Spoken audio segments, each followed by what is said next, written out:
viver no passado, porque já falamos diversas vezes que tem pessoas que estagnam no tempo, que param no tempo e vivem escravas do passado. Muitas vezes cometem um adultério, muitas vezes uma gravidez indesejada, doam as crianças, isso é comum, é normal acontecer. A juventude, seus enganos, depois se arrepende. Outros cometem assassinato e nunca se perdoam, ficam presos a essas coisas, ficam escravas em todos os sentidos, porque teve uma mancha no passado, acha que não consegue se libertar, não perdoa a si mesmo. Vamos falar sobre isso.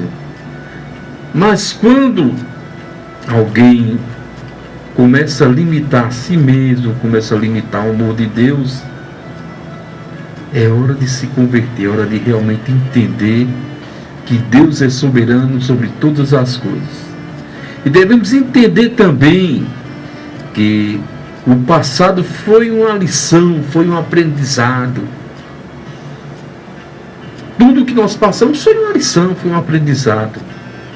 E não uma sentença que a gente vai ter que levar a vida inteira. Tudo de bom, de ruim foi um aprendizado, não uma sentença. E vamos entender isso em um versículo simplesmente básico, estrutural, um texto áureo, que se falar no passado a gente tem que ir lá buscar, tem que fazer a citação que está aqui na primeira epístola de Paulo aos Coríntios, capítulo 5, 17, muito citado pelos pregadores, pelos pastores, pelos evangelistas, mas vou repetir novamente para nossa edificação. Diz o seguinte: assim que se alguém está em Cristo, nova criatura é, as coisas velhas já se passaram, e eis que tudo se fez novo. Então observe, se resume em: se alguém está em Cristo, nova criatura é, as coisas velhas se passaram, e eis que tudo se fez novo. Podemos dizer que é uma metamorfose espiritual. E a melhor maneira de entender o que é uma metamorfose é a gente olhar para a natureza. Muitas vezes nós nos encontramos com largada, né? Aquele animalzinho asqueroso que é uma peste na agricultura. E quando menos espera, aquele animal se transforma numa linda borboleta. Outro tipo é o bicho da seda, é muito feio. Vamos usar uma linguagem bem chula, bem rasteira. O bicho da seda parece um tapuru, mas tem a capacidade de fazer os mais belos tecidos de seda. Então, isso é uma mudança, é uma metamorfose. É como nós do passado, ou como alguém nesse momento produzindo coisas asquerosas, sujas, desagradáveis. Mas quando aceita Jesus, tem o poder, tem a liberdade de entrar nesse contexto e dizer assim: se alguém está em Cristo, nova criatura é, as coisas velhas se passaram, e eis que tudo se fez novo. Eis que tudo se fez novo. Então nós devemos entender isso, que o amor de Deus superabunda de maneira poderosa, de maneira tremenda, nos dando essa liberdade. Eu costumo dizer que sanatórios não recuperam a mente, presídio não recupera pessoas que fazem finalização no crime, não tem condição. Psicólogo não muda a cabeça de ninguém, nem psiquiatra. Embora eles façam terapia, embora eles tentem usar os métodos, as metodologias comportamentais, pode influenciar, mas se não houver a intervenção de Cristo, se a pessoa não quiser fazer, não vai acontecer nada. É como um drogado. Muitas vezes se coloca um drogado numa casa de recuperação, se gasta fortuna. E aquela pessoa, geralmente os jovens, não querem deixar a droga, então está perdendo tempo, está perdendo dinheiro. A primeira coisa, o primeiro passo é querer, aceitar a mudança. Então, quando se aceita Jesus, acontece isso. Nova criatura, as coisas velhas se passaram, a prostituição, a feitiçaria, o satanismo se acaba por ali. Porque sabiamente eu posso dizer a vocês que quem vive no passado é museu, quem vive de passado é museu. Muitas vezes é natural, é humano a gente lembrar as coisas, a gente compartilhar experiências. Mas nós não podemos viver dentro daquela música aí, um brega que diz só lembrança, só lembrança. Quem escuta aquela música aí de um cantor brega, por sinal é uma música bonita, nada contra, mas fica em deprê, é só lembrança, e a pessoa começa a entrar naquele show da saudade, começa a ficar morgado. Então devemos entender que o caminho é para frente, seguindo, levantando a cabeça, porque por bom que tenha sido o passado, não há como voltar no tempo. Por mais deleites, por mais desfrutos que tenham recebido, não dá mais para voltar. E por ruim que tenha sido o passado, não podemos fazer nada para mudar. Daí por quê? Devemos ter cuidado nas nossas atitudes, nas nossas ações, que quando nós lançamos uma pedra, não há como ir atrás da pedra para trazer de volta, não. Quando nós lançamos uma palavra contra alguém, um perjúrio, um falso, um comentário até que seja verdadeiro, que seja real, mas que não vai edificar em nada, não vai construir nada, simplesmente vai destruir. E lá na frente a gente se arrepende. Então não há como fazer nada diante dessa circunstância. Então, o que temos que fazer, quem não é cristão evangélico, quem não aceita a Cristo, o que temos de fazer é pedir perdão a Deus, receber o perdão de Cristo, porque foi para isso que Ele morreu, para nos salvar, para nos dar livre acesso ao trono da graça do Pai. E nesse perdão encontrar a paz. A Bíblia é bem clara, é bem enfática no livro de Apocalipse. Não haverá mais lembrança, não haverá mais dor, toda lágrima lhe cessará. Não haverá mais mortes, lá no céu. Então essa condição de lembrança, de nostalgia, de boemia, é dada à carne por causa da nossa natureza.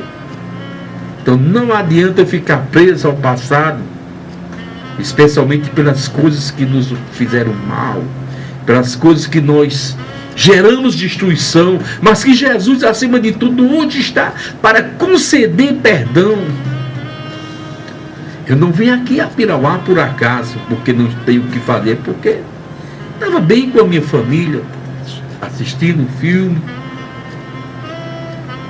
ali na comunhão, no aconchego, na minha zona de conforto. Então, de certa forma, lá estava melhor.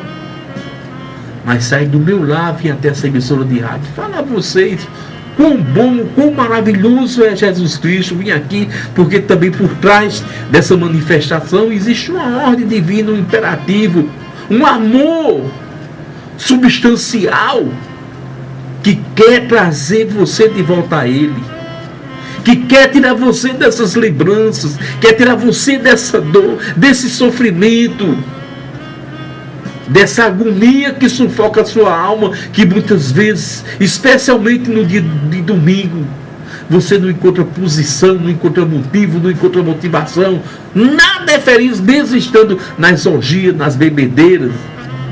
Mas quando chega na realidade da sua casa, no seu quarto, quando desliga a luz, bate aquela tristeza, a síndrome do domingo, né? A deprê do domingo. Então, quando isso acontece, é hora de haver uma reconciliação com Jesus. Vamos ao livro de Eclesiastes, capítulo 7, versículo 10. Inclusive, tem uma pessoa carinhosamente ligando para mim. Não é possível atender agora, senão vou ter que parar a pregação. Mas assim que terminar, pode ligar novamente, que eu terei o prazer em atender. vai perder o sentido da palavra. Então, amado amigo, irmã que está ligando, assim que terminar a palavra, nós atenderemos os deixos sozinhos, né, no programa. Mas vamos falar no livro de Eclesiastes, capítulo 7, e o versículo de número 10, que diz o seguinte: não digas, porque os dias do passado foram melhor do que os de hoje, pois não é sábio fazer esse tipo de pergunta. Pois não é sábio fazer esse tipo de pergunta.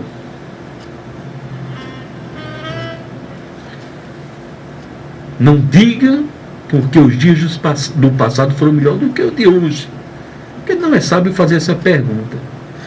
O que é que o Espírito Santo, o que a Bíblia diz? Eu lembro-me, por falar em passado, em lembranças, nostalgia, que os meus primeiros anos, o meu madrigal, né, o começo da minha fé na Assembleia de Deus, a gente íamos às congregações distantes à noite, muitas vezes grupo de 15, grupo de 30, grupo de até 40 pessoas jovens que cortavam o município, muitas vezes 6, 7, 8, 10 quilômetros. E era um verdadeiro avivamento. E essa semana eu conversava com o pastor Paulo Sérgio, ele hoje está em Mato Grosso do Sul, lembrando dessas histórias. Então, foram coisas boas. Mas a Bíblia diz, não é digno, não é bom, dizendo que o passado foi melhor do que o dia de hoje. Pois não é sabedoria. Por que não é sabedoria? Porque do passado, eu já disse, quem vive é museu. Nós vivemos do presente, daí porque Deus é antempo, ontem, hoje e amanhã. Ele é alfa, é ômega, princípio e fim. Então, essas condições dadas ao ser humano, não é bom estar mexendo, mesmo que isso tenha sido maravilhoso, porque acima de tudo, acima de todas, a nossa mensagem é dada em cima do perdão diariamente, mesmo sendo evangélico, mesmo sendo crente, mesmo sendo pastores, mesmo sendo bispo, apóstolo, não importa o cargo, missionários, diácono, presbiterato, não importa. Existe uma particularidade, é viver sempre avante, vencendo cada dia, cada obstáculo. Porque recebemos o perdão de Deus. E para quem não é evangélico, o perdão também tem outra particularidade. É a capacidade de ir no passado e voltar ileso. O que é ir no passado e voltar ileso? É naquele que você magoou, que lhe magoou, naquele que lhe odiou, aquele que lhe deu tristeza, aquele que lhe traiu, aquela que fez da sua vida um inferno. Você volta lá na sua mente e ir lá e voltar ileso, sem nenhuma lembrança, sem nenhuma dor, sem nada que chegue a desabonar sofrimento. E quando é que isso acontece? Quando vivemos em Jesus Cristo. Porque quando estamos dentro dessas lembranças, nos tornamos prisioneiros de si mesmo. Eu conheci um evangélico que faleceu há pouco tempo. Ele era uma pessoa boa, mas tem uma questão. Toda vez que começava a se falar do amor de Deus, ele mesmo assim, mas eu tenho uma mágoa contra fulano, contra minha mãe, contra meu pai, contra meu tio que fez isso comigo. Sempre alimentado e voltado às mágoas. Então se torna prisioneiro de si mesmo. Depois entrou no processo, Deus aperfeiçoou, e hoje nós sabemos que está na glória. Então, tem pessoas que cometem coisas sérias, comportamentos sérios, e em outros tempos, e guarda aquela mágoa, ou uma briga, uma discussão, e fica sempre nessas lembranças. E quando isso acontece, meus amados, vocês estão o quê? Limitando o amor de Deus, porque um dia foram ofendidos e não conseguiram liberar o perdão. Novamente vou falar, tudo depende, tudo funciona do perdão. São escravas a ponto de perder a salvação. Então, meus amados, quiseram nesse momento resumir toda essa palavra e dizer: esqueça o passado e viva o presente. Agora o presente, onde Jesus Cristo seja o princípio e o fim de todas as coisas, onde Jesus Cristo seja aquele que realmente faz algo na sua vida magnânimo. E quando chegar a essa posição, a esse nível, você vai conseguir ter paz, você vai conseguir entender as pessoas, e o mais importante, ser entendido. Muitas vezes nós não compreendemos ninguém. Cada pessoa vai ter uma falha, cada pessoa vai ter uma limitação, vai ter um vício, e a gente não compreende, não quer entender aquilo. Observe, vou dar um exemplo bem simples. Não existe nada mais irritante do que a gente chegar em determinado local e um bêbado, vou usar um pejorativo, um bêbado de rua, um morador de rua que vive de cachaça abandonado, chega assim: me dê dinheiro aí para mim comprar um pão, a gente sabe que é para beber. Ou diz: me dê o dinheiro para mim tomar uma. Não existe nada mais irritante. E na nossa preponderância, na nossa perfeição, na nossa arrogância, diz: não é para beber. Mas se a gente abrir um precedente, se a gente realmente for ver o que está acontecendo ali, o alcoolismo é uma doença. Muitas vezes eles chegam naquele ponto, eles não querem, eles precisam. Com isso eu não estou enfatizando, não estou fazendo uma apologia dizendo que você vai beber ou pagar a bebida, não. Não vamos distorcer o evangelho, não vamos mudar o que eu estou falando. Estou dizendo que o alcoolismo, a droga, o LSD, a maconha, o crack, todas as drogas ilícitas geram doenças, dependência das pessoas. E nós achando que somos melhores, eu não dou não. É irritante, mas mais irritante somos nós, se olhar direitinho. Por isso, a Epístola aos Filipenses, capítulo 3, versículo 13, cita o seguinte: irmão, quanto a mim não julgo que haja alcançado, mas uma coisa faço, esquecer dos que ficaram, avançando para os que estão diante de mim. É um pouco abrangivo, né? Faz um resumo de tudo que eu falei: do perdão, de esquecer o passado sofrido, de esquecer quem nos acusou, quem nos difamou, né? Esquecer também esses pormenores que acontecem dos viciados, dos dependentes, a gente achar que é melhor do que ele, quando poderia ser nós naquela situação. Quanto a mim, não julgo que haja alcançado, mas uma coisa faço, esquecendo dos que ficam, avançando para os que estão diante de mim. Isso quer dizer que diante da gente tem pessoas que estão bem avançadas espiritualmente, tem pessoas que estão em outro nível, em outra situação, mas é vicioso, é contaminante, é repetitivo, é uma mesmice universal. Quando nós vemos alguém que está à frente, alguém que está buscando, está recebendo, sabe o que a gente faz de imediato? Encontra logo uma falha. Fulano fez isso, agora quer ser o bom ou quer ser a boa.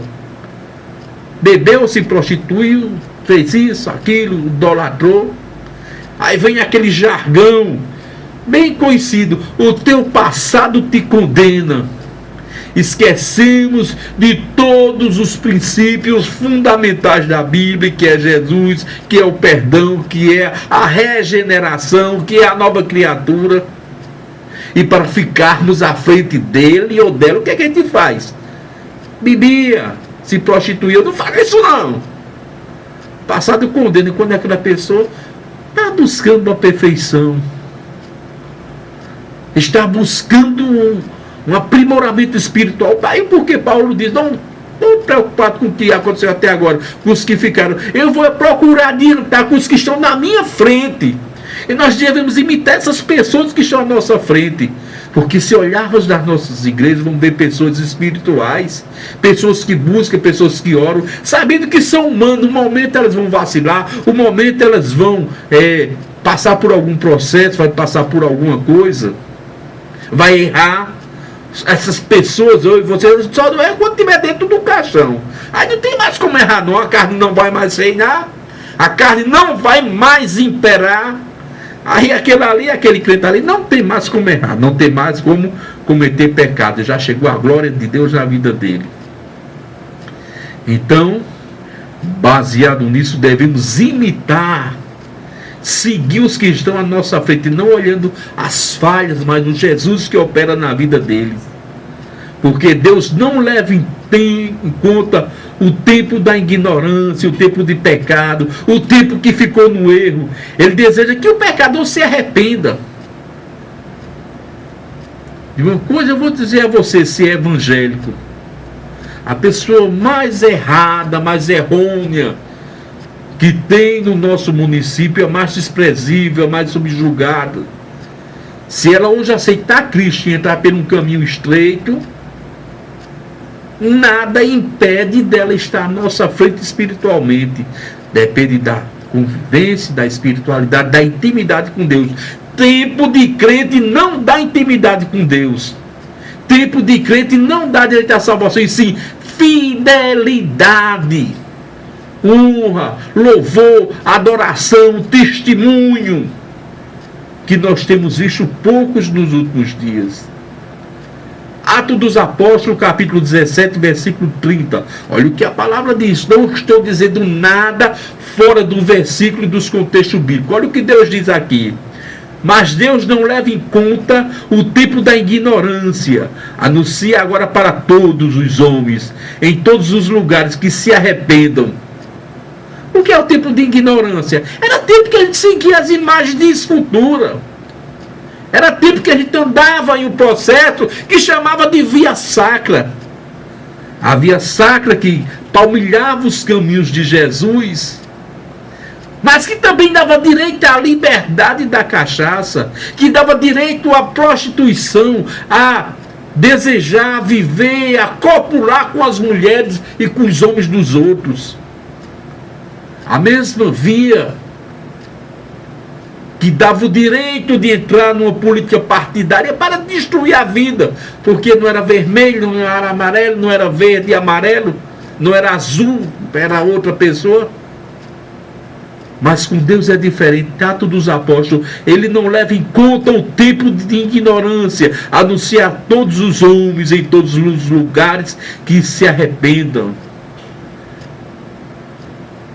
Mas os pecadores, os pobres e os miseráveis pecadores, aqueles que não aceitam Jesus, ou que aceitam Jesus, mas não mudam de vida, são verdadeiros sadomasoquistas. O que é um sadomasoquista? Não está só ligado ao distúrbio sexual, não, viu?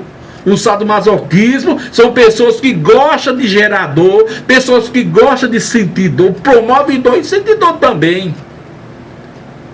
Então eu vou dizer com toda a autoridade, pecador sem Jesus Cristo, tem pecador com Jesus Cristo, né? Os que aceitaram a Jesus, perdoado em Jesus, todos pecaram. Romanos 6:23.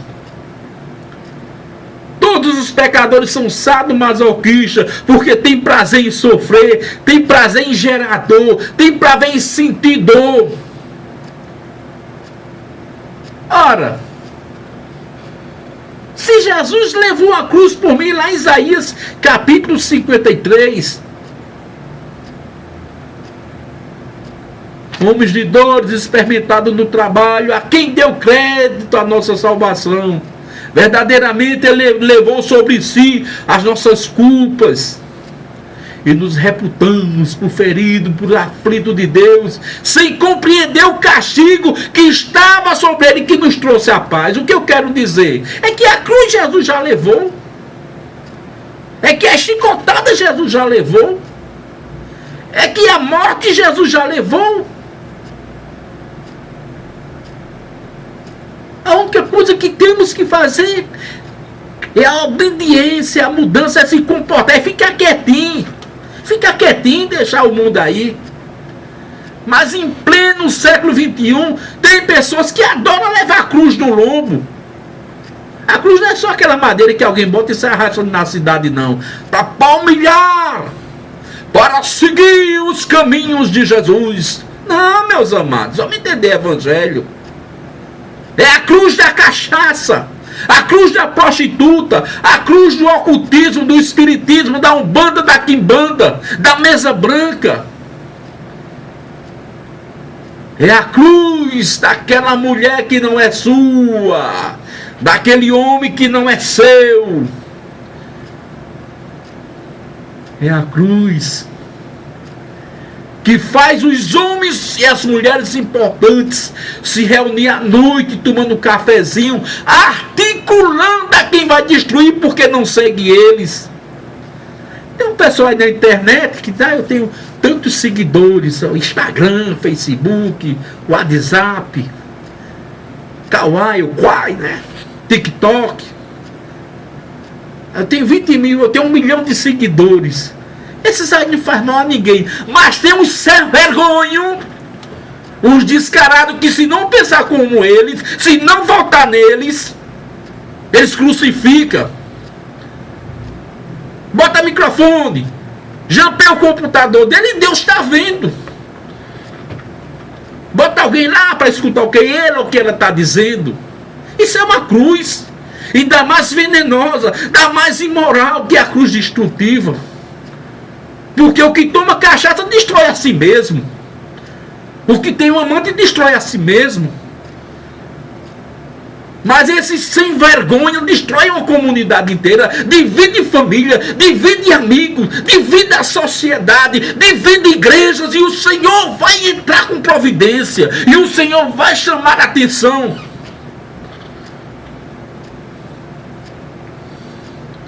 Sadomasoquista que quando não leva dor, provoca dor no outro, provoca sofrimento. Desemprega. Nega assistência médica. Discrimina, não faz parte do grupo. Mas com toda a honra e toda a glória, existe um povo especioso de boas obras que se chama de crente, de todas as igrejas que tenha 2.000 crentes, que tenha 30 crentes, que tenha 4 crentes, que tenha 3 crentes, porque a Bíblia diz: aonde estiver 2 ou 3 em meu nome, ali eu estarei. Mas um povo especial, zeloso e de boas obras, que não tem cor, que não tem partido, que não tem opinião própria porque Cristo já tomou todas as coisas, que não tem mais vontade própria de pecar, de fornicar, de idolatrar, porque Jesus já levou os desejos. Esse povo que não vive desse passado tenebroso vai ser o povo especial que vai morar com Deus, porque não é Robson que está dizendo, não é o pastor Robson que está dizendo, é o Evangelho, é a Bíblia Sagrada. De todas as igrejas que são fiéis a Deus, de todas as igrejas que são fundamentadas no Evangelho primitivo de Atos dos Apóstolos, o Evangelho genuíno. Porque eu digo uma coisa: Deus não tem prazer nessas coisas. E pode botar seus bonequinhos, pode botar seus brinquedinhos, que Deus e o povo de Deus não vai se curvar, porque são povos que não têm mais lembrança do Egito, povo que não tem mais lembrança do passado. Egito é pecado. Egito é aquele tipo das orgias, das bebedeiras. Não tem prazer nessas coisas, mas quer que o homem se arrependa, não quer que o homem morra no pecado, não quer que o homem morra carregando essas cruzes fajutas, cruzes imorais, decepcionantes. Jesus já levou. A Bíblia diz, maldito, lá em Gálatas, maldito é o homem que for pendurado no madeiro. e Jesus se fez maldição por nós. Você não tem que ser maldito, não.